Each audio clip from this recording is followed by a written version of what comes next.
শাক কত করে? 40 টাকা।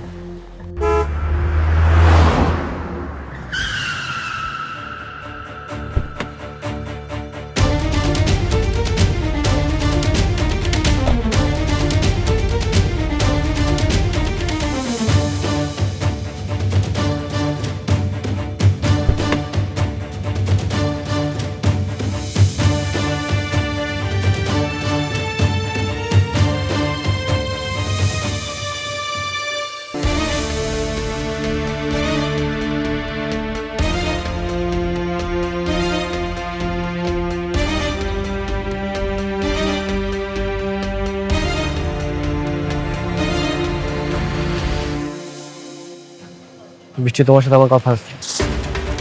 কিন্তু আপনার সাথে আমার কোনো কথা নেই। বৃষ্টি, তুমি আমার স্ত্রী।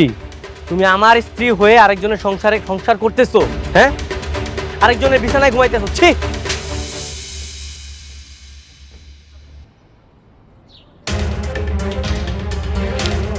Mind your language. You have no right to talk to me like this. বাহ, 2 দিনে খুব ভালো ইংরেজি শিখে গেছো, তাই না? আপু টাকা দিয়ে ঝগড়া করেন।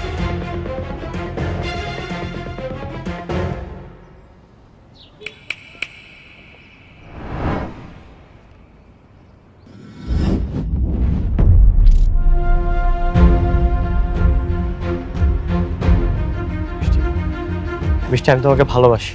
কিন্তু আমি তোমাকে ভালোবাসি না। কেন? কারণ তুমি এখন টাকার নেশায় দ্বিতীয় সুলেমান খান হয়ে গেছো। মানে বুঝতে পারছো না? এই যে এই গরিব লোকটার কি দোষ ছিল? তার মুখে এভাবে টাকা ছুঁড়ে মারলো কেন? এটা তোমার টাকার অহংকার না? ওই দিন আমার মাথার মধ্যে বন্দুক তাক করা ছিল। আমি তোমাকে অনেক আশা নিয়ে কল করেছিলাম। আমি ভেবেছিলাম আমার কাছ থেকে কখনোই তোমার সম্পত্তি তোমার কাছে বেশি হতে পারবে না। কিন্তু আমি ভুল ভেবেছি।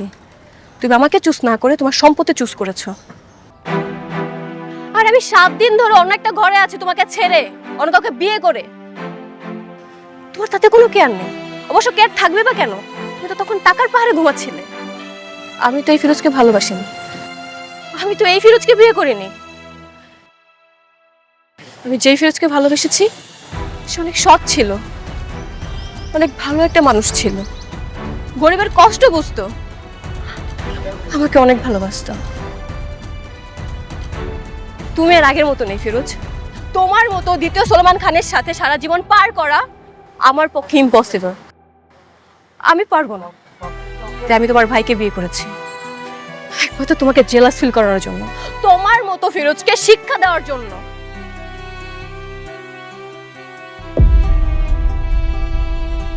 হাত ছাড়ো। না, হাত ছাড়ো ফিরোজ। ছাড়বো না। আমি হাত ছাড়তে বলছি। রাস্তার মধ্যে সিগারেট করছিস, হাত ছাড়ো। দাঁড়ান দাঁড়ান দাঁড়ান, আপনি একটু সাইডে রাখেন তো। বলতে আসো। আমি যাব না। আসো। আমি যাব না। কি হয়েছে এখানে? আরে ম্যাডাম, আপনি এখানে কেমন আছেন? আপনি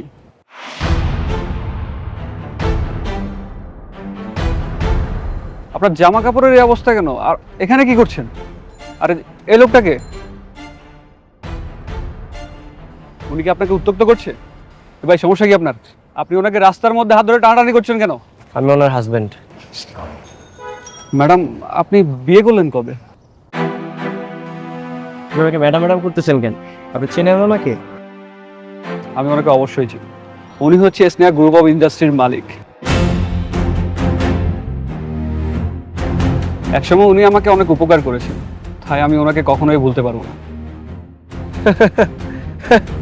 স্নেহা গ্রুপ অফ ইন্ডাস্ট্রির মালিক? হ্যাঁ, ও ওই কোম্পানির বুয়া, কাজের বুয়া, ওইখানে কাজ করে। আপনি কি বলছেন এসব? আপনার কাছে কি আমাকে গাধা মনে হয়? পুলিশের চাকরি কি আমি এমনি এমনি করছি? উনি কে সেটা আপনি আমাকে চিনাতে আসবেন না। অফিসার, জি ম্যাডাম।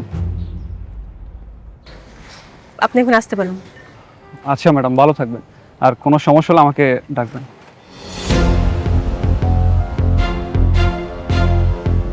এই মামা চলো। উনি কি বললো? সেটা এখন আপনাকে বুঝতে হবে। আসি।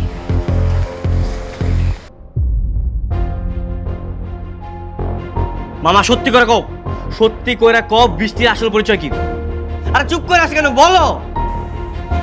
তুই যেটা শুনছস সেইটাই, সে আসলে স্নেহা গ্রুপ অফ ইন্ডাস্ট্রির মালিক।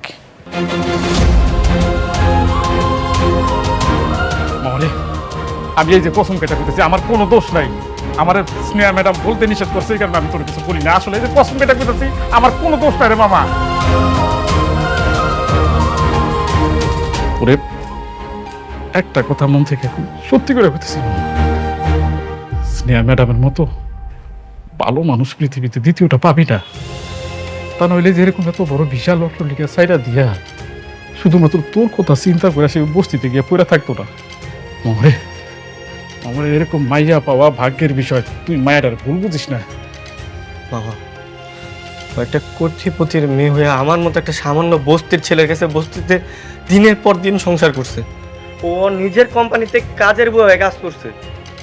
আমি আমি ওরে কেমনে বলবো মামা?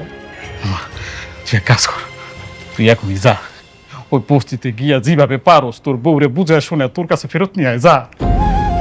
এটা তো আর পসিবল না মামা। ও এখন আরেকজনের স্ত্রী, ওই জায়গায় সংসার করতেছে। এই অবস্থা আনা কোনোভাবে পসিবল না।